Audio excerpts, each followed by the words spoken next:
at government organizations, but like some of the ones who could just give you more information are obviously mortgage providers like Lending Tree. Some of those you could talk to a bank to just like get more info to understand what they have. Lending Tree actually has a good website, so you could kind of go through it if you wanted just to like check it out, look at it. So their website's pretty good of the info they have about it. So I those have a are all mortgage right now with Bank of America. Would I talk to them about it?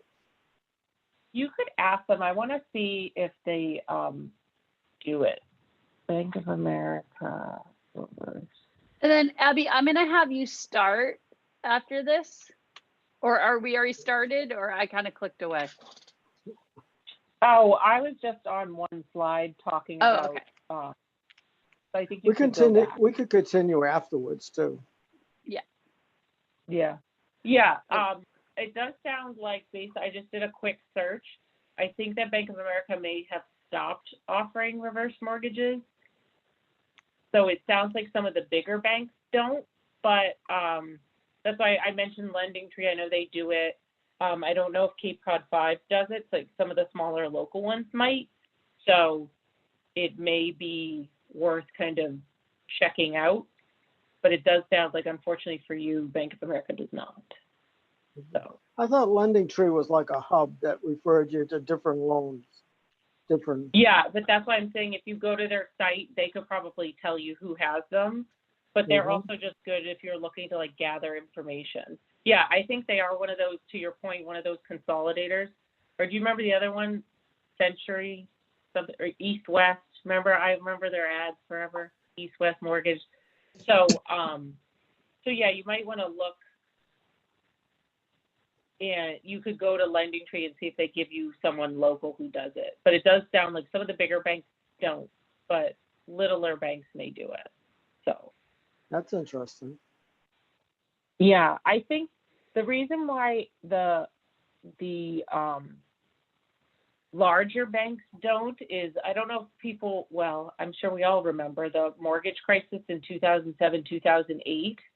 I think that a lot of those banks got a lot of heat from the government and consumer financing agencies because not just reverse mortgages, but they were providing a lot of Junk housing mortgages. products that were not properly like vetted. So they probably thought just to like reduce their risk that they're like, we'll just not do it and then we won't get in trouble. Because Bank of America definitely did, but not just them. I think Wells Fargo, I think a lot of the big banks did have a lot of those issues because they weren't as diligent vetting mortgages and things like that. That being said, I think like if you're thinking here in Nantucket, I think it's a little more unique where you would be less likely to be in that type of risky housing environment. Because like when I'm thinking of someone like Bank of America or Wells Fargo, like Wells Fargo is really big in California. They were hit pretty hard during the banking crisis because housing prices varied very widely there. Or Bank of America is in Florida, some of those places, or Texas, Arizona, where the prices really were very volatile. I think all of us who live here, we know that our prices are just high, but they're not as volatile and fluctuating the way that some of those other states were. So I don't know if that helps. Yeah, it does. Okay. More than Tom Selleck told us. Yeah. I'm gonna do this. That hasn't been his first rodeo, he said too. To be fair, I don't know if Tom Selleck actually is an expert on reverse mortgages or he just plays one on TV. So, right, he might just walk the walk, but I don't know if he actually can talk the talk. Right. So, but he's a fun person to represent them. Oh, also a good place to, if you want to do research, the AARP, their website, they have more articles. So I can send you guys out if you want a couple of links of just like places to look. I'm happy to do that. I know I just looked at a couple places and saw where we can find stuff. Also, some of the information I got about reverse mortgage scams came from, I mentioned before, a lot of the information from the FDIC, which their real focus is on preventing elder abuse. So when we're talking about reverse mortgage scams, family members, other people can pressure someone to get a reverse mortgage, so they borrow that cash, with the other person not necessarily realizing that when they don't live in the house anymore, they won't have it. So that's something important to know. When this happens, the scammer usually requires a borrower to sign over power of attorney or the cash, and then the brokers can then also pressure somebody. If you get this reverse mortgage, they might make them get other unnecessary financial products. So those are just things to keep in mind if you are going to do a reverse mortgage. Like, go to a reputable place and don't let your family and friends influence you. So I know it goes without saying, but sometimes it seems like it would be really obvious, but it's not. I had a friend, actually, this is a different scam that I'll talk about just quickly, and he's a smart guy, lots of money, but he's like, oh yeah, somebody called and they said something's wrong with my grandson, and it was his lawyer, and they sounded really official, and they showed me this stuff that I had to wire money to get him out of jail. And then My Aunt Jean got a call like that a couple years ago. Yeah. And they even knew her grandson's name and everything. Yep, it's actually a common scam, and that's where people are like, oh, and they'll use very like specific personal information where you're like, oh, well, this person has to know my grandson to know this. And so that's kind of how and so this person, they said they initially sent some money, and then they were like, oh no, and they figured it out. They didn't send any more, but it's really common, and even people who are very like shrewd and, you know, in the know also can get taken, because to your point, Carol, somebody says something like very specific, like they know, you know, Joey's favorite baseball team or something, and it's like, oh, how would they know that unless they know him? So that is a scam. Another scam, and I'm just talking quickly about this, mortgage assistance relief.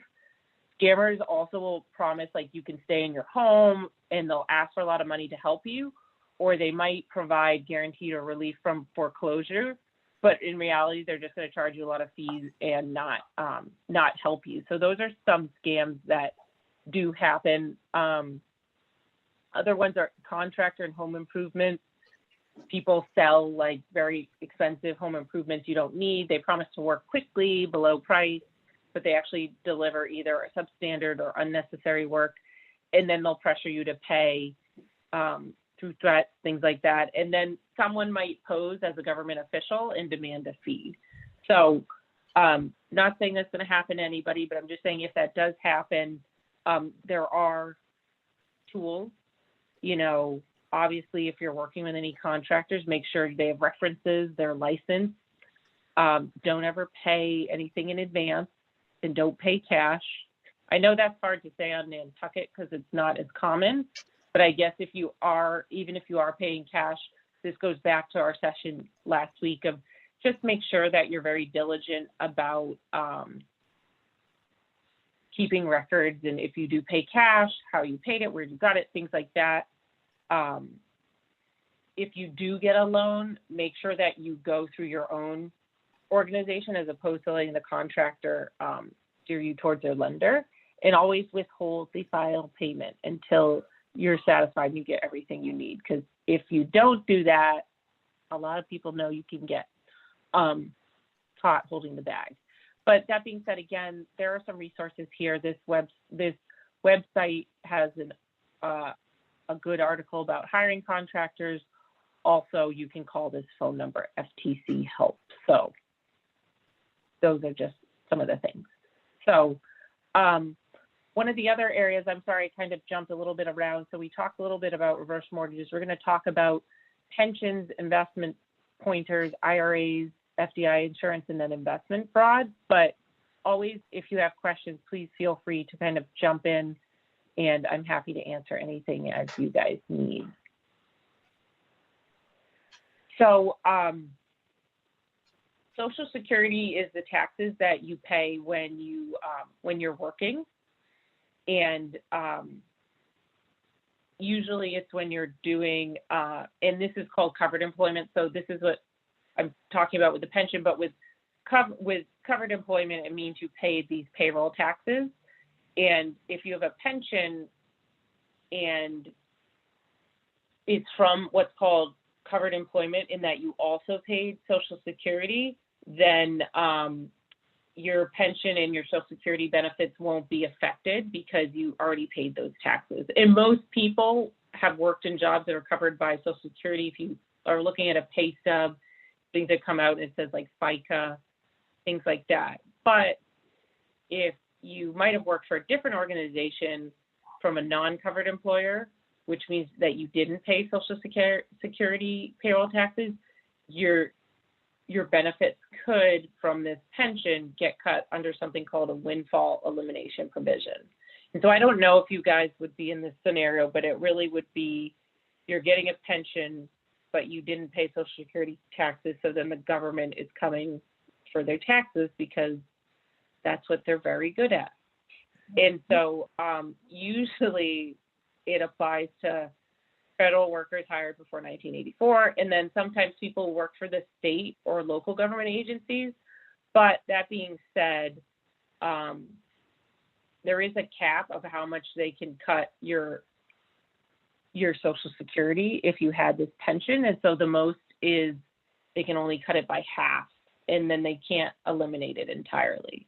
And then similar to that, there's something called a government pension offset, which does the same thing for the spouse, for the surviving benefit for spouses who can also cover the non-covered pension. And again, it can only be cut up to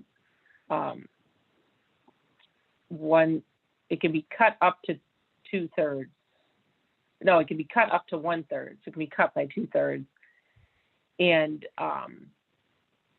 it can actually be zeroed out. So I don't know if this is the scenario anyone would be in, but it's just important to know that if, when you're thinking about Social Security, estimating how much money you would get in Social Security, if you do have a pension, just making sure that you're counting it appropriately and not relying on a pension if you didn't pay those taxes previously. So they do count as income. So if you have to pay taxes on your Social Security benefits, and also if you continue to work and you pay Social Security, it can also be reduced that way. So I just want to throw this out there. I don't know how common this scenario would be with our audience, but it's always important just to know that if you had some sort of pension. I know, Carol, you said, I don't think you did, but No. either way, just to know. That being said, and this is talking about with pension, but really in any scenario, thinking about lump sum versus monthly payments, I think it's just important to consider, specifically with a pension or any time you're getting paid out a lump sum from an employer. So it could even be if a severance benefit, things like that. If you're worried about the employer's financial state, or if you worked, let's say, in the public sector, a religious group, or you're in something called a multi-employer plan, the reason why this is important to think about is if you work in the private industry, you have something called the Pension Benefit Guaranty Corporation, which will replace your benefits even if something happened to this company. That being said, that's only for private employers. So if you're not, and you're in a public sector, something happens, you could have your money taken away. This is a scenario that might happen if you say work for like California, like the state of California. They have a huge pension organization, CalPERS, like things like that, where different states have struggled with how they've been funding pension benefits. And so if you're offered a lump sum versus monthly payments, if you're not sure how long that money is going to be on the table, it is a good idea to take that money up front. And that way you could invest it or just save it, whatever you want to do, but just making sure that like the cash in hand, because if you waited 3 years, 5 years, whatever that time period is, and something happens and they further reduce the benefits, you'll have like lost that opportunity. These other scenarios are a little less. If you're comfortable investing, you can obviously take a lump sum, because then you can take that sum and invest it. This is actually a really good time to invest because the market is doing pretty well. Or of course you don't need the money. I don't know who doesn't need the money. I don't know why that's an option, but if you don't need the money, of course you can take the lump sum. But that being said, if you're in a scenario where you're deciding between lump sum and monthly payments, some of the benefits of monthly payments, especially with the pension, is if you're married, you're allowed a joint and survivor option, which even if the first spouse passes away, the surviving spouse is guaranteed to receive the income for life, and it could be up to 100% of the prior benefit. So that is something that, if you know you're going to get the money forever anyway, you might as well take those monthly payments, because at some point the lump sum will be less than what you would have gotten in the monthly payments. This is kind of a crazy scenario, but it could be like you live to be 90. When they're doing the math on a lump sum payment, they're not going to think that you would live that long. Other reasons to go with monthly payments are obviously if you're somebody who spends money freely, or you're just not great at saving, or even it just causes you anxiety. Sometimes it makes people nervous. You're not sure exactly what the best thing to do, or you don't necessarily want to have to think about it and plan it. If those are your scenarios, which is, again, really common for people, or you just like the security of knowing every month you're going to have something, then monthly payments might be a good choice for you, because you can always count on having that that amount of money come in every month, no matter what. So that's just something to think about when you're going between lump sum and monthly payments. Does that make sense? Any questions? All right. So also with pensions, there are a lot of scams. There are sometimes scams for veterans or surviving spouses. So with pension filing scams, someone can help you, especially if you're a veteran, prepare and file a claim. But in that case, you should go through this, and I have the link here, is the accredited organization. You shouldn't be paying a fee.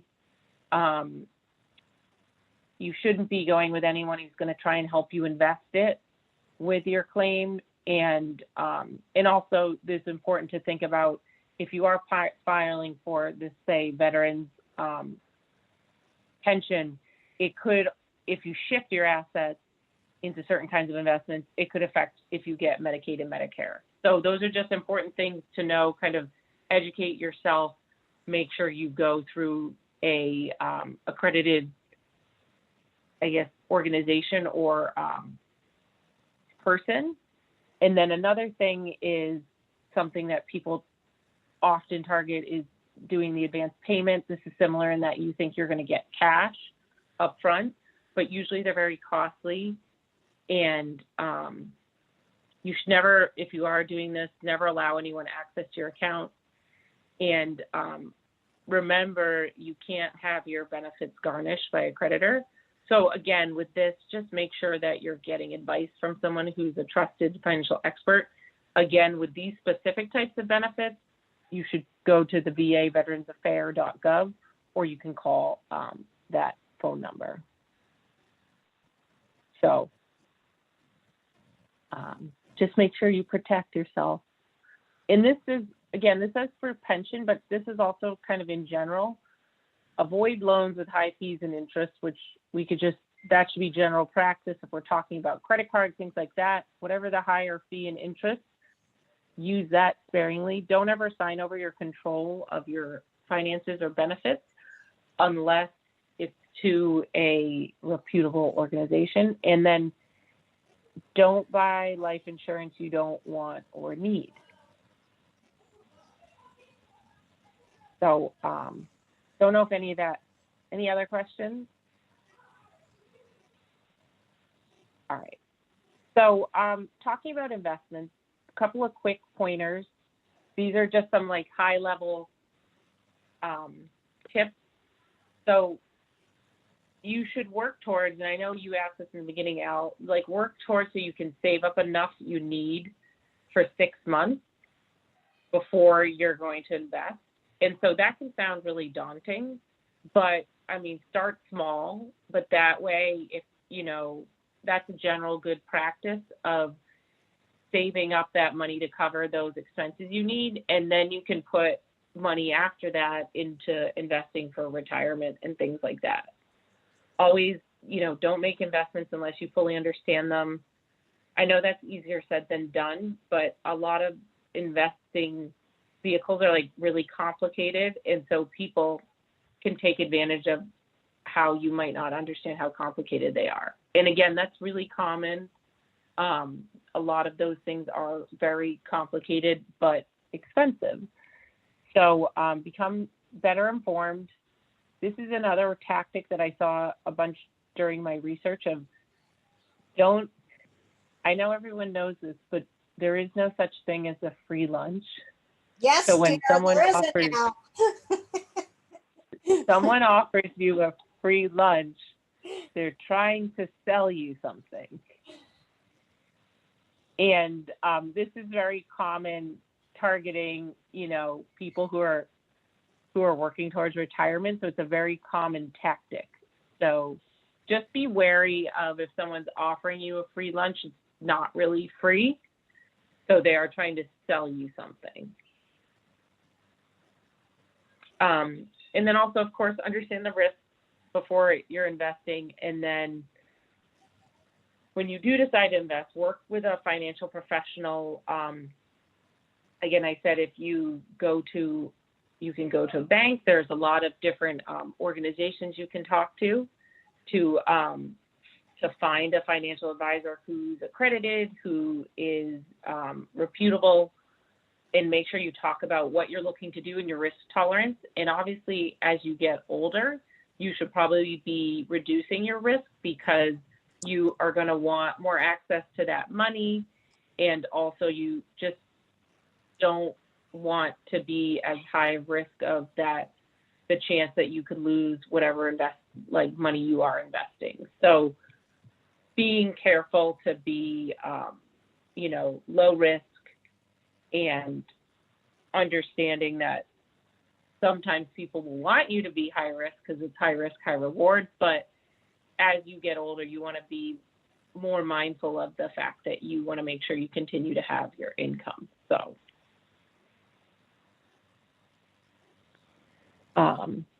that being said, I'm going to talk a little bit about individual retirement accounts, because I know, like Carol, we had talked about it. If you're starting to save for retirement, these are the types of vehicles you can use. I'll talk about these, but there's a bunch of different ones. But an IRA is really just called an individual retirement account, and there's two types. There's one that's called a traditional IRA, which when you contribute money to it, it's tax deductible and you don't pay the taxes. But then when you withdraw money in retirement, then you pay the taxes then. The other one is called a Roth IRA, which they're not tax deductible, so you pay the taxes up front. But the good thing is, if you were to deposit a lot of money, but you paid taxes in the beginning, it's nice that when you withdraw it, you don't get a big tax bill. So it depends on what's easiest for you. For some people, like if you have a more modest contribution, you might just want to put the money in now and it's tax-free, and then you just pay when you want to withdraw it when you're ready to retire. Or if you think you're going to have a lot of money you're depositing, maybe you just want to pay the taxes now, so then later when you get that money back, you don't have to worry about it. And then this is just some specifics. So you can contribute up to $6,000 a year. And so, as I said, it can be tax-free. if you're 50 or older, you can actually do a catch up, so you can contribute 7,000. And for the Roth IRA, you can contribute at any age. You don't have to be planning to retire at over 50 or anything like that. But this year is the first year that you can actually add money to a traditional IRA past the age of 70 and a half. So that's just helpful because, again, as I said, if you wanted to do something that's tax deductible previously, you couldn't contribute past 70 and a half, but now you can. So it's again, better just to give you options. And it was part of an act that was passed at the end of last year.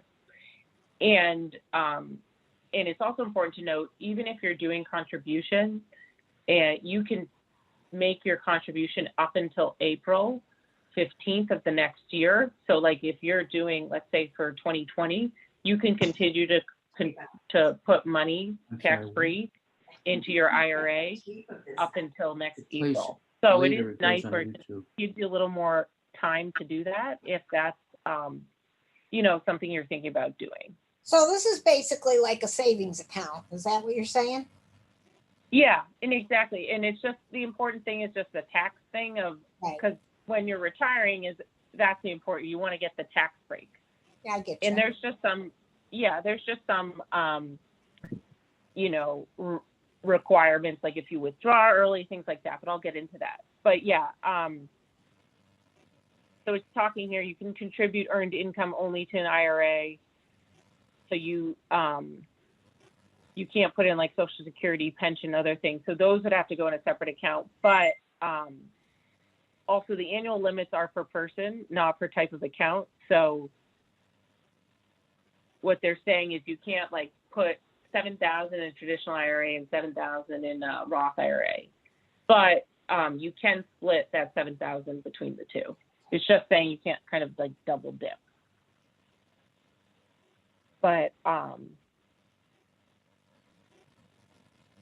why these are helpful is, again, if you or your spouse doesn't have a retirement plan available, such as pension or 401k, then you can put your entire contribution in a traditional IRA.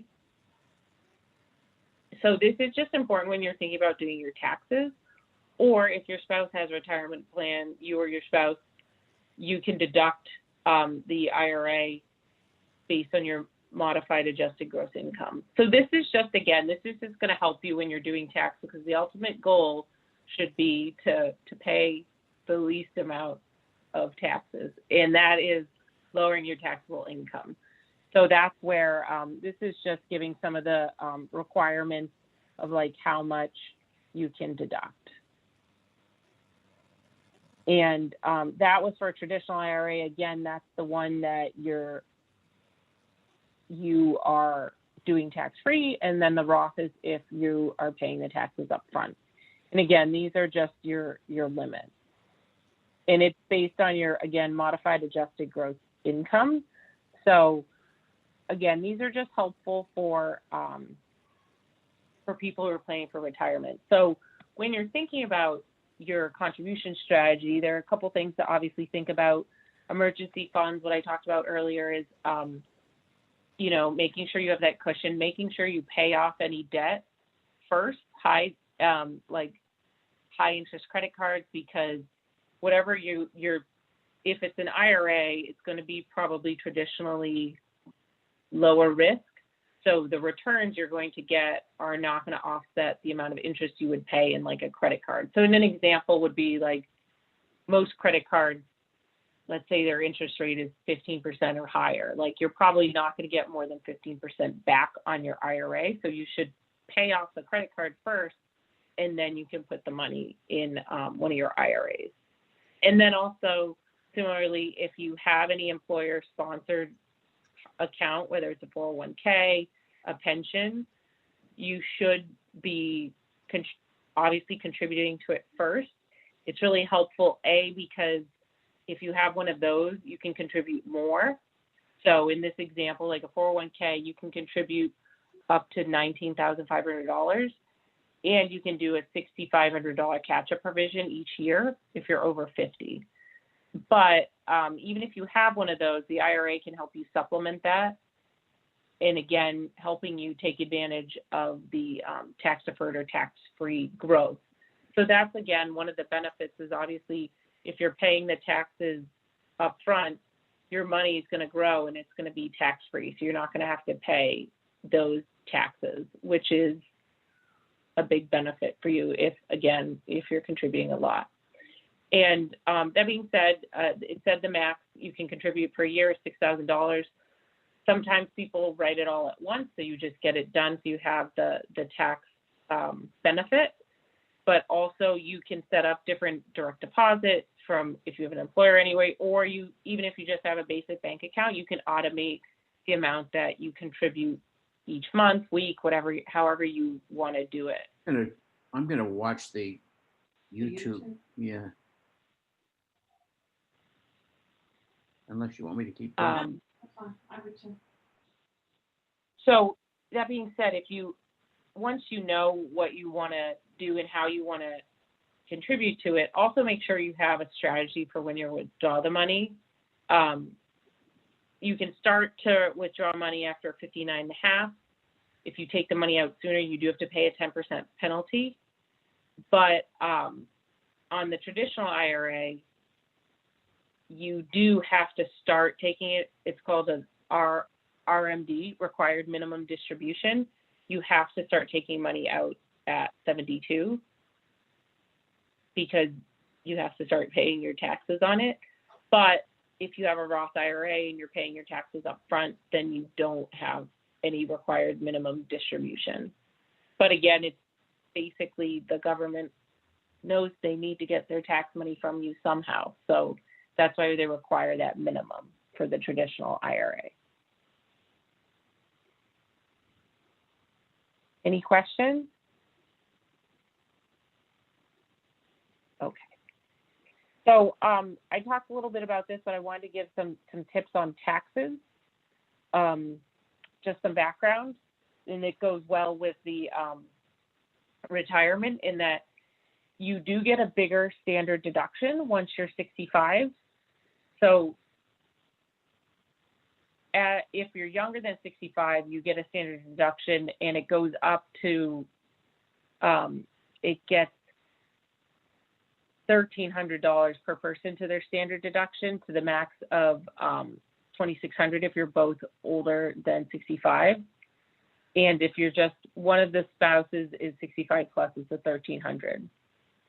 And if you're unmarried 65 plus, you get an additional $1,650. So your total deduction is $13,850. So it's just important to know that that deduction increases and that's a benefit for you. And so in this example, Mr. and Mrs. Calabash, their income was $50,000 in 2019. They're both 67. They would have a standard deduction of $27,000 because it, which includes the $2,600 for being 65 or older. So if I'm doing the math, the deduction is $12,200 prior to that, but then they get to take that extra $2,600. So each of them has a deduction of $12,200, and then you add another $1,300. So their benefit goes up to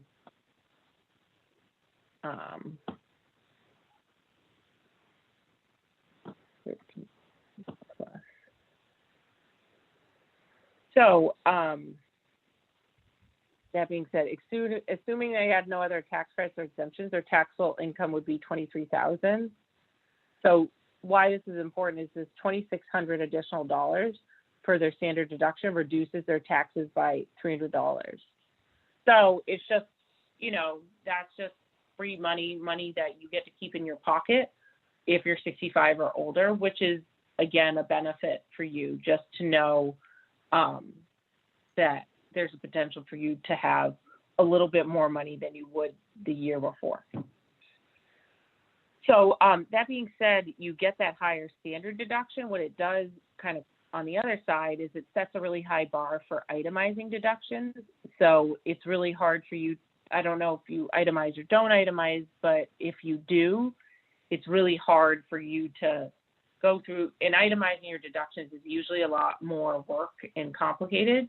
But what happens is if you itemize your deductions, then you hope it's going to be higher than a standard deduction. So it's just saying here in this scenario, it's just a lot harder to get to that option. So that being said, if you're 65 and up and you have a pretty easy return, you can use, there is a simplified form, it's called the 1040 SR for seniors. It's easier to read for those who file with paper. Or if you file online, I don't know if I think it is also bigger, but then it's also, it has a lot of places where it gives you the chart, understanding the deductions, and it helps you see where you would enter things such as Social Security or retirement distribution. So again, just something important to remember. I know it's not tax season, but eventually it will be. So just something to think about. Hey, Any Abby, questions? Yeah. I have a question or just a thought. If you were in a position where you had like a job like with some income and a 401k, but you also had supplemental income on top of that like could contribute to living expenses, whether it's mortgage or whatever, would it make sense to, assuming you don't go over a limit, to just put all your income from the other job? Could you put all of it into a 401k? Because I know it's a percentage of your income. So what actually might be good in that scenario is the 401k is usually employer sponsored, but if it's from another job, you could either put it in a separate 401k, or this is the scenario where you could use an IRA to do it. And so you could either, again, do the traditional IRA where, like, let's use an example of, maybe you work part-time at like a restaurant or something. And so they might not even have a 401k, but you still want to make sure that, to your point, some of that income is going in there. So, so you could put some of that money into the IRA. And again, if you do the traditional, it will go in tax-free. So it'll be lowering your tax base, which will be good when you're doing your taxes like that year, because if you have two jobs, like, you could potentially get hit with taxes. So it might be a good idea to do a traditional. But if you're making a ton of money from the second job, you might want to do the Roth IRA, because that way you could at least pay those taxes up front. But yeah, that's a good example of a scenario in which you'd want to be contributing to both a 401k and an IRA as you can. If, to your point, if your employer doesn't already have a 401k. But usually if any employer has a 401k, you should use that, only because most companies will match something, and that's literally like free money. Yeah, well, They do without oversharing, but through the library, I'm able to take care of it's a 403B because we're a nonprofit, but I also have a second source of income because that's part-time. And if I were able to support myself on the second income, and I was able to put most of what I made at the library into the 403B, would it shelter me from more tax? I guess I'd have to talk to an accountant or something, but it might shelter me from more taxes. Yes, that's a good point. And again, we'll use this hypothetical scenario. That's a good scenario because, to your point, you would want to be putting the maximum amount of money. The only thing I would tell you is there are limits on how much money you can put. So your 403B might be subject to the federal limit of $19,500. But that being said, if the library matches it. I don't think that counts against it, but you could do that of, you know, definitely maxing out the amount you can contribute.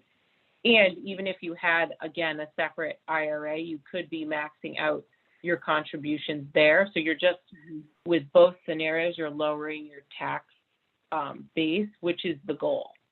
Yeah. So that is a scenario in which you could do that. And especially as, you know, you're, I'm assuming, not imminently retiring, then it'll give you some only. time to grow.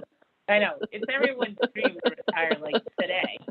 Doesn't matter how old you are, everybody wants to retire. But that being said, it is a good way where then you could start to build up, and that would be a scenario possibly if you did have the Roth IRA, you would do it because you could pay the taxes now, but then that money could grow. And so like a scenario in which that makes a lot of sense is, let's say you have a Roth IRA and you're like, all right, I'm going to contribute $1,000 a year, and you just pay those taxes, which I don't know what they'd be, maybe like $50. It's not a ton, but you'd pay some taxes on it. You put the money in, but then each year with compound interest, after 10 years, that money would be a lot more, and you would have only paid that $50 in tax each year because you're just paying as you put the money in. But I mean, if you're assuming it's growing at like a CAGR of 10%, like you could have a substantially large amount of money over 10 years where you just were doing the basics. So that's where it makes sense to be contributing and paying the taxes up front, because then that's where, like if you're withdrawing money later and you have to pay the taxes, all of a sudden your $1,000, making this up, but say it's like $500,000, you have to pay the taxes on the $500,000. Yeah. But if you did it the right way and you only, you know, deposited $20,000 and you paid taxes on that, that's all you'd have to pay taxes on. So that's where definitely a tax professional can help you with that, and they can help you understand, like, there's a lot of ways you can also balance using different tools, different levers, figuring out what would work best or not. But that is a good scenario where, you know, a lot of people do have multiple jobs.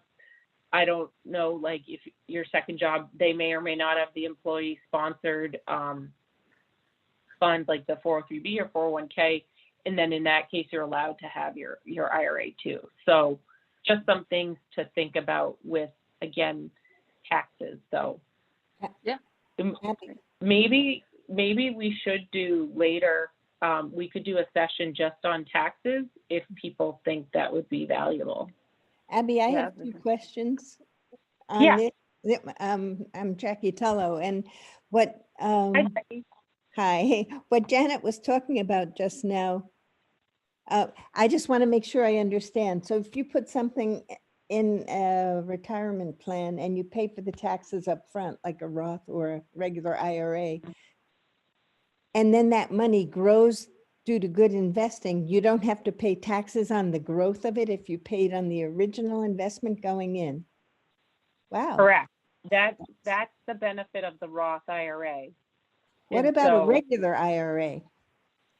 the regular IRA, you put the money in tax free. So if you're Oh, putting right, in $1,000, you're not paying the taxes. right. So that's why they're saying at the end you have to pay the taxes. Got it. So that's the real big benefit of the Roth IRA. If you're able to contribute like a long time out, then your money could potentially grow substantially, and then you don't need to pay taxes on it because you were wisely investing. That sounds like a really good deal. I never really understood that, but that's a really good reason to get into a Roth IRA. The other question I have has to do with what's on your screen now. It's Mhm. under point number 1, obviously it all is, and the second dot down. Unmarried taxpayers 65 and older get an additional $1,650 of a deduction for a total of Mhm. $13,850. The $13,850 is a deduction that you automatically get? Yeah. So the way that works is normally when you're doing taxes, like full disclosure, I'm under 65. So when I do my taxes, my deduction is $12,200 is standard deduction. That's how much I can take. What this is saying is someone who is unmarried, who's over 65, they actually can take a bigger deduction, the $13,850. And so again, that's just really beneficial for you or whomever, because it lowers the amount of your taxable income. So then just ultimately you would be paying slightly less taxes. So in this example of the couple who had the income of 50,000, if they had the standard deduction, which was 12,200, what it means is their taxable income would actually be, instead of being 23,000, it would be, I think it's 25,600. And so in this example, they're saying the additional 2,600 saves them about $300. And it's just because their taxable income in the example is $23,000. Right. But if they didn't have that deduction, their actual taxable income would be $25,600. So it just, again, it just means you're paying less taxes. And in this example, that's about $300. But it's just definitely worth it. And the reason why I put this in here is I actually forgot about it. I've done a lot of work with taxes, so it is something that comes up, but it's just something to remember that, you know, if you're using tax software, it should calculate that for you, but just making sure that you're getting all the benefits that are available to you for tax purposes, so you pay the least amount of taxes possible. Definitely, obviously. Thank you. That's good. Yeah, no, I'm happy to help. And that's why I was saying it might be helpful towards, as we get closer to tax time, we could do a session if Janet thought we could do a session just talking about taxes, and we could talk through a couple different scenarios. There's always a lot of questions. And I think I think if you have someone who helps you do your taxes, if you ask them at tax time and they're super busy, it might be harder to get the information you want. Yeah. You know what I mean? Because Yeah, it's like, definitely. oh, or you even might feel bad, like, oh, hey, I don't want to bother Janet. She has to do like 500 people's taxes. Whereas if we just had an informational session, we could talk through some of these, like, you know, interesting scenarios of, you know, oh, I'm doing my taxes, I'm over 65, or I might have more than one job. Like, what are these benefits? And also, it's just important to know, as I pointed out a little earlier, even if you, for instance, didn't contribute with the Roth IRA, I know there's a cap, but let's say you forgot there was a cap, and so you contributed, but you only contributed $4,000. If you are over 65, not only can you make a catch-up contribution, but it can be $1,000. So it's just like some of those things of remembering, even as we get to tax time, if you hadn't made some of those contributions, if it's before April 15th, there's still time. And so you could still make sure to make that contribution to lower your tax bill a little bit, which again is just helpful information. I know I've personally done that because I forgot of for my 401k, not my 401k, my health savings account, I wanted to maximize, and I know that there is a max of money you can put in, which for a health savings account, I believe it is $3,100. And if you're over 65, that number is actually $3,600. So again, there's just a lot of these different accounts where you can say, oh, I forgot, I can put money away. And maybe, you know, like, hey, I got to go for, you know, a procedure next year, you know, it's coming up. If you know that, you can contribute your money to your health savings account. And again, that's a way for you to avoid paying taxes on those things. And you get a bigger contribution limit as you're over 65. So those are just some of the scenarios that I think we could talk through if people found it valuable. Thank you. Thank you. Yeah, you're welcome. So, yeah, lots lots of excitement for taxes. I don't know why people say they're boring, because I think there's a lot of different things you can do. So they're actually really interesting. But this is also coming from a finance geek. So another thing I want to talk a little bit about was FDIC insurance. I know a lot of this curriculum is provided by the Federal Deposit Insurance Corporation, but I thought it's just helpful to remind people, again, when I mentioned FDIC, you can always ask your local banker. I know, like Al, you can talk to somebody from Bank of America. They can always help you with any questions on that. But the coverage is, it'll generally cover $250,000 per person per category. And when we talk about categories, we're talking about single accounts, joint accounts, something called a revocable trust, or certain retirement accounts. So you're talking about checkings accounts, savings accounts. So if we're talking about some of these individual retirement accounts, those are savings accounts. Money market deposit accounts, which are called MMDAs, or certificates of deposits, also called CDs. But what it doesn't cover, and it's important to remember, is, again, as you're getting older, you want to make sure that you're safe in where you're putting your money, because you wouldn't want to lose that money you might have invested. So it doesn't cover a lot of investments. So if you are doing that, it is also maybe an important thing to think about, is maybe you take a certain amount of your investments and you move them into one of these safer accounts, and then they would be insured. And so the things that aren't covered are stocks or bonds, mutual fund shares, life insurance, annuities, municipal securities, which are like treasury bonds, things like that, safe deposit boxes, and then any losses from theft, fraud, or robbery. So again, it's really covering things that you could go in and get at a bank, which the main ones are, of course, the ones on the left. So, but that being said, if you're ever worried about that, or if you did happen to be the victim of fraud or anything, you can always talk to the FDIC. You can go to this link, or of course you can ask, you can call them and ask FDIC. Can I ask you a question on that? Yeah. Yeah.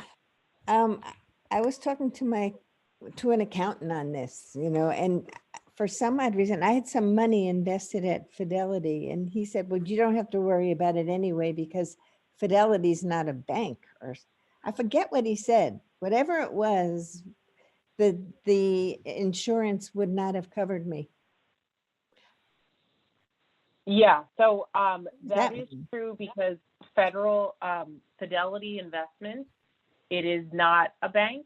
It's a financial planning and brokerage firm. And so they do financial services, but unfortunately, yeah, you're right. You would not be able to. And so that's actually something interesting that be able to be covered by this $250,000 cap. So anything Correct. under that would be protected. Like if I had 5,000 in an account, it still wouldn't be protected. Yeah. Not if it's at Fidelity, but that's part of the benefit of going with an actual bank, because, and that's why I was saying, you might, if you, let's say you were with Fidelity Investments, and there's nothing wrong with Fidelity, by the way. I used to work there, it's a good organization, but let's say you did have money invested with them, and you wanted some of it to be covered. What you would have to do is maybe you have a portion of it, maybe the proceeds, maybe you're making money on the investments, and you would have to put it into a checking, a saving, or one of these deposit accounts. In another institution? Yeah, at a bank. Oh. What so, is a SIPC, SIPIC, or something like that? It's another kind of an insurance, I think. Yeah, so SIPIC is the Securities Investor Protection Corporation, and it's a nonprofit that does protect some money that is invested. Like at Fidelity. So if I don't get covered by this, I could be covered by that? Yeah, Or... I wanted to I'm looking to see if Fidelity is under it.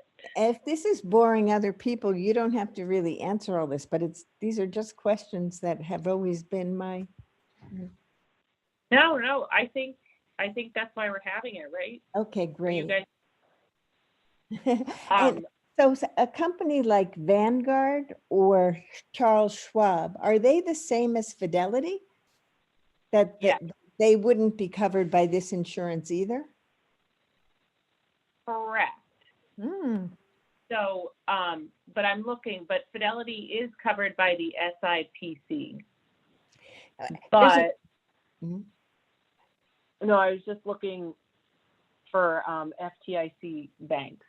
So can I say, like, if I were invested with Merrill Lynch, which is Bank of America, is that making Merrill Lynch getting coverage under the Bank of America? Or like Morgan Stanley, is that a bank as well as an investment company? Like some of these. Yeah. So that's a good question. I was actually just looking at a bunch of them, and including where I work. So Charles Schwab does have a banking arm, as does Morgan Stanley. But if you're talking about the investments from Merrill Lynch, those would not be covered, but Bank of America bank accounts would. So the thing is, when they have an investing arm at those banks, like my bank Santander does, it's called Santander Investment Services. The investments made with the Investment Services Group are not covered, but if you have banking accounts that are like checking account savings, those ones with Santander Bank, they are covered. And so that's a similar situation with Charles Schwab, the bank piece, yes, but with the investing part, I think it's called Intelligent Portfolios, that is not covered. So it's really only the banking function that is covered by the FDIC. Hmm. How do you protect But your money when you're in these other, in an investment situation then? so that's the tough part, because you have to weigh some of the risks. You diversify your investments so you can put money in really safe investing. And we're going to talk a lot about this actually next week too, because the session is focused all on investing. So we can talk a lot about the target date funds, mutual funds, Right. treasury, securities, different things. So there are a lot of different investment vehicles that have differing levels of risk. And so some are much riskier, but you can make a lot of money, and some are lower risk, but then there are a lot more. So like, I'm sure you've heard that like when things aren't going well in the economy, it's like people invest in T-bills, which are treasury bills. Right, right. And those are government-backed bonds. And then because of that, the government does guarantee them, so you wouldn't lose your money. That's just like an example.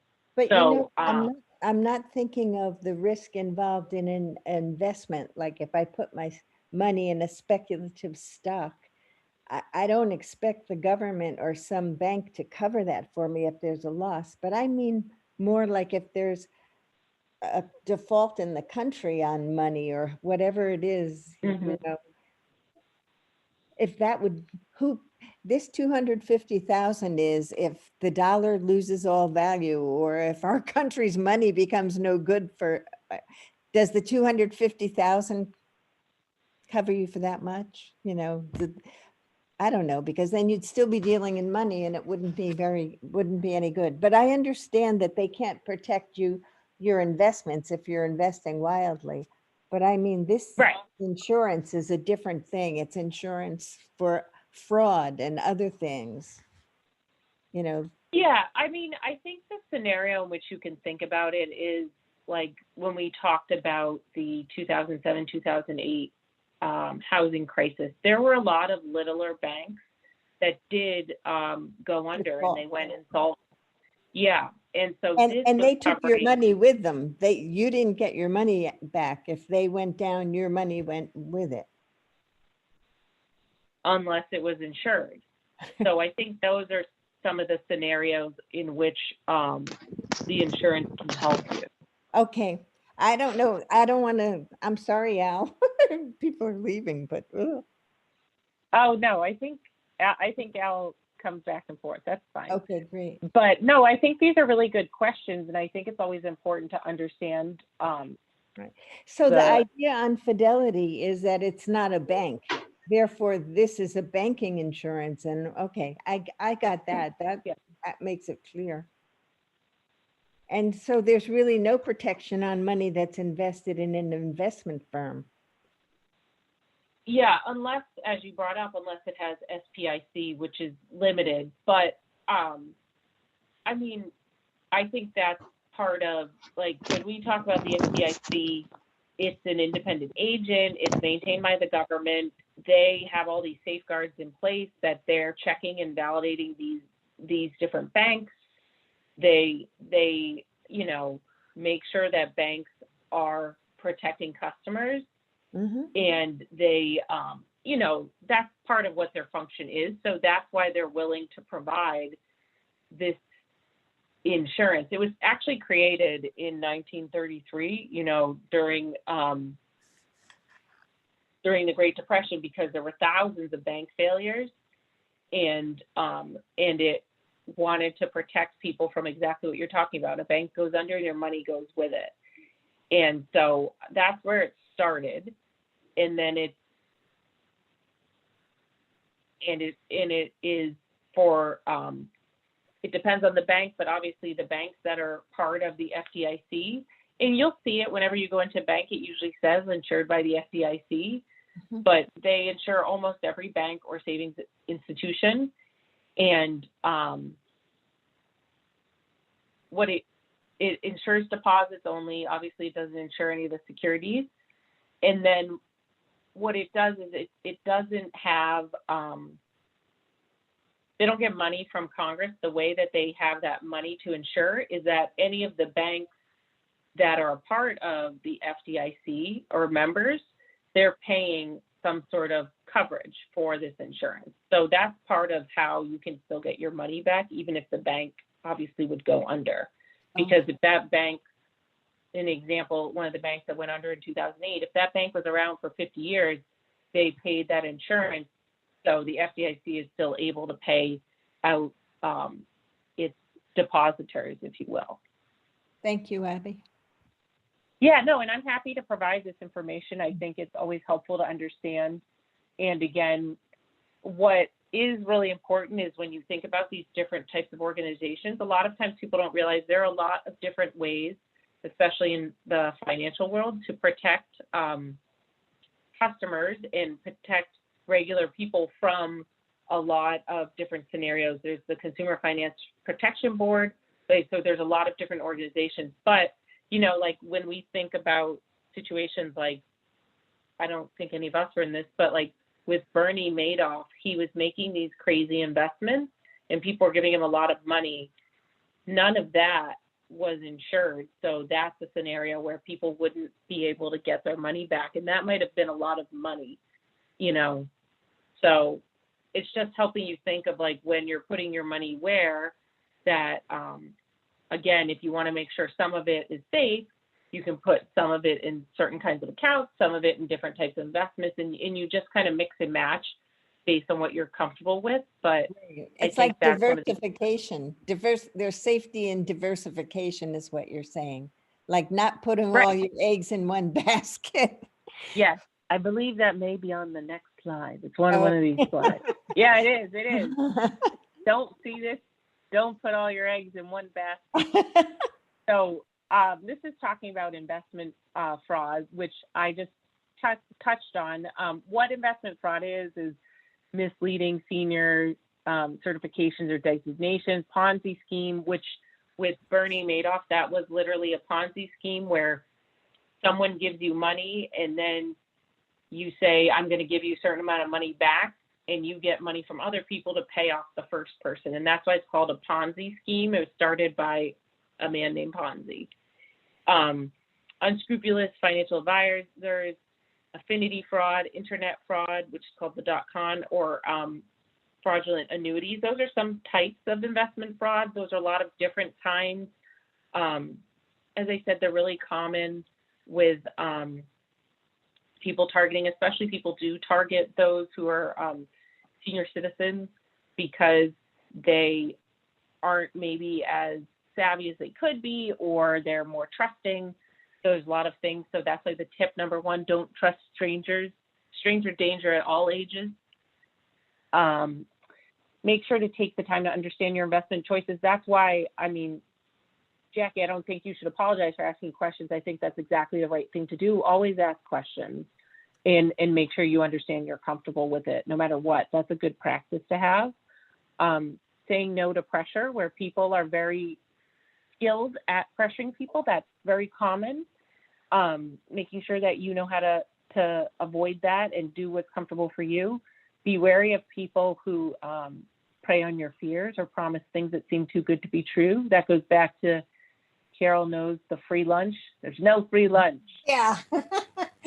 Too good to be true. Always ask, if you are given an investment opportunity, ask for a written explanation and get a second opinion. Ask somebody else. Talk to friends, family. Say, have you heard about this? What do you think? And make sure you can talk to someone reputable. Like as Al brought up, you could ask somebody at a bank, like, hey, have you heard about this? And they can give you, if they can't answer the question, they can steer you in the direction. Like maybe you need to talk to an investment advisor, because sometimes people who are licensed can talk about certain types of investments. So you might have to talk to somebody who's an investor. Always be wary of people who tell you, leave everything, I'll take care of everything, because they'll probably just take your money. And then, so to that point, stay in charge of your money, or make sure you have someone who's a trusted third party. With this, make sure you make checks payable to a company or financial institution, never a person. Again, this goes back to documentation, retain and maintain account statements, document every conversation. And then of course, don't put all your eggs in one basket. Mhm. So, Abby, what's an there are- affinity fraud? That was up in affinity. that Yeah, was- I saw that there, and I was wondering why they didn't give me an example. So affinity fraud is when they target groups of people, such as an example is the elderly or religious or an ethnic community.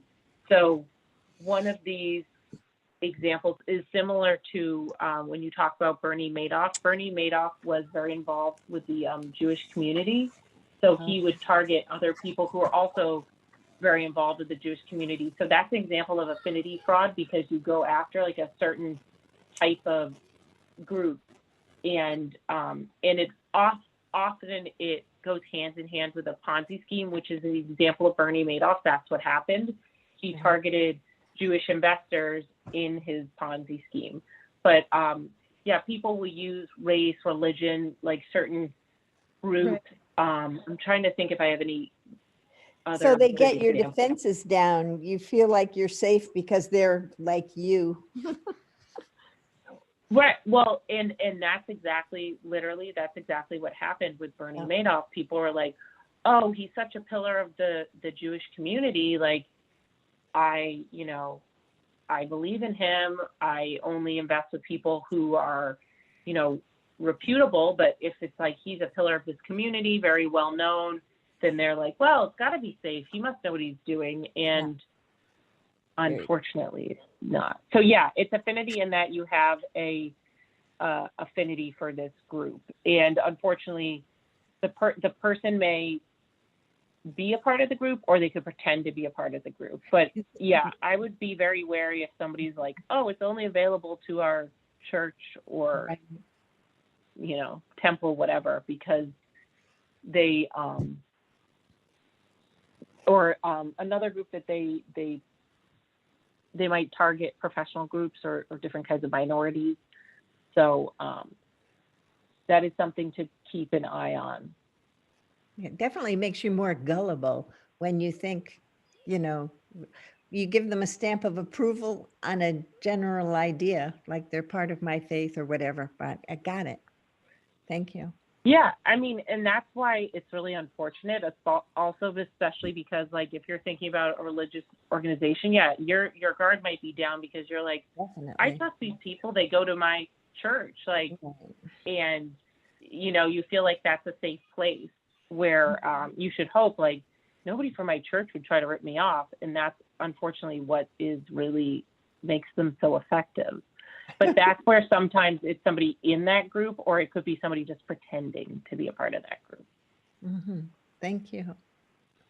You're welcome. Any other questions? Well, the last thing is just when we're talking about investment fraud, the last thing is just to say some of the safeguards. There are a lot. The tips are no matter what, if you notice anything, like take immediate action. Don't put it off. Don't wait. Especially like, and this is a big example with Bernie Madoff. There were lots of red flags, but people just ignored them. And if they hadn't, it might have been able to be caught sooner. And also don't let embarrassment or fear kind of stop you from saying something. Like, you should never be embarrassed. A lot of these people are professionals. If something happens, that's literally how they operate. So you shouldn't beat yourself up for being like, I didn't know. And again, using the example of Bernie Madoff, like, these people were literally, I think he used to be the head of the NASDAQ. And it's like all these financial professionals who worked with him in like the stock market. If they couldn't figure it out, then like you can't be expected to figure it out. So you shouldn't ever feel, stupid or anything because you didn't know. But when you are going to an investment advisor, I did say, like, if you're going to go talk to somebody, you can check their background on the broker or the firm. You can use these, and these are a bunch of different links. There's FINRA.org or the SEC, which is the Security and Exchange Commission. If the person's a registered investment advisor, they'll be there. There's also the North American Securities Administrator Association, which they can help you find stuff about your state. And then I mentioned earlier the CFPB, the Consumer Finance Protection Board, which also they have information about getting to know who your financial advisor is. So whoever you're going to talk to, it's always just good practice, kind of check in on them, make sure you know their background, understand what their experience is, and obviously you can ask the person, and there's no reason why, if they are reputable, that they would feel weird about you checking, because you should be doing your due diligence. So, And also how they charge. If they're going to charge by transactions, then you stand a lot to lose. After 50 transactions, all your money's gone. yeah, and that's actually really important, because understanding the way they work and how they make money, especially like if they're like, hey, I have this thing, you should think about it. Understanding, like, do you get a commission? How does this work? Like, why are you recommending it? That's a really good point, Al, because some firms, it's like, oh, they're commission based, so they're trying to sell you the vehicle, not necessarily because it's the best thing for Al, but it's because like he might get a really good commission. So also understanding what their angle is really important. So educating yourself on fees, the way they're structured, the way they make money, because the most ideal situation is obviously if you make money, they make money, but then if you don't make money, they don't make money. So it's, the idea of the skin in the game. So that is a better practice, because then you're safer of, they're obviously going to have the same goal as you do. Whereas if it's just fee-based commission and they know they're going to get the money anyway, even if you don't make money on the investment, that's where you should be wary of those types of vehicles. So that is a really good point. Yeah. I have experience with that broker check. I forgot about it, but a number of years back, I was invested in a company and I was losing money with this woman, and I finally changed companies. And the new company I went to said, use this broker check and check on her. And I did. And there were all kinds of complaints about her, for doing the same thing that she had done to me. But I I just stayed with it until I got tired of it going the wrong way. But I mean, if I had known ahead of time and would have checked, it would have, it's a good thing, this broker check, FINRA. Yeah. I just, you know, it was an education, but it was an education after the fact. Yeah, the old joke Yeah, goes, they don't call them brokers for nothing. Right, right. Yeah, I mean, again, I wouldn't beat yourself up over that. That's very common of like how you find out about these things, because you know, you don't know anything's wrong until it's after it's already happened. It's not like you think the worst is going to happen. So, but Janet is going to send out these slides, so these Good. links. It is always really important just to do your research, talk. You know, check on organization if you're going to meet with them, see who you want to talk to. And there are a lot of resources for you to use. And as I said, this is just some of them, but even these slides, most of these slides were compiled with either the FDIC or the AARP. So those are both good organizations. So, you know, just make sure you do your homework and double check, and you'll be in good hands. But you can always reach out to us with questions, because I don't get paid a commission. Thank you. Do you guys have any other questions? One last question. Who felt the explosion today on Nantucket? I felt it. Whew, Yeah. Oh, my Wow. house shook. Wow. That, you know, that was over by Caton Circle that happened. Yeah, it was, yeah, I heard it was on Woodbury Lane, right? Yeah, that's where Caton Circle is. Yeah. Okay. Do they know what happened? No, A but gas pipe. one of my tenants was a worker there and he didn't show up for work today. whoa. So they did say some of the people were injured. One person, yeah. My friend who works at Corner Table, she said they heard it at work. Yeah. You know, the funny thing was I was on the computer with a friend of mine. We were going over something on the computer. She lives in Matticat. I heard it, the explosion, and my house shook. And I thought, is it in my house or next door? I thought it was really close. And then about a minute later, she got it. It was like it took time to travel underground to Matticat, but she Wow. heard it after I did. It was the weirdest thing to experience. My dog was totally shaken and came underneath my legs. It was amazing. It was a gas explosion, I think, a gas line. Well, let's hope so, because let's hope nobody was stockpiling, you know, plastic explosives or something, you know. They say There's the a house terrorist and right there garage, or something. the house and garage are totally gone. Yeah. Okay. Thank you, Abby. Thank you, Janet. Yeah, thank you Ella. guys. And Thank- come next week if you want to hear more about investment specifics. You know, as Yeah. I said, I'm going to talk through some of those different vehicles, things like that, and we can get into specifics. So if you want to know Yeah. more, please Thank come you. next I did week. pretty well with some index funds a little while back. You know, so. Okay. Yeah, index funds, target date funds, like we can talk about all that stuff. So if you guys are interested, that's on the docket for next week. Yes, and this, I did record this, so I'll get it posted in the next day or so up on, it probably won't be till Monday. I'll get it posted on YouTube and I'll send it to everyone that registered for this. Thank you. Okay, cool. Thank All you. right. Thank you. Bye-bye. Thank you. Thank you for Bye, doing guys. the Thanks, service. It's everyone. great. Bye, Carol. Oh, yeah. Bye, hon.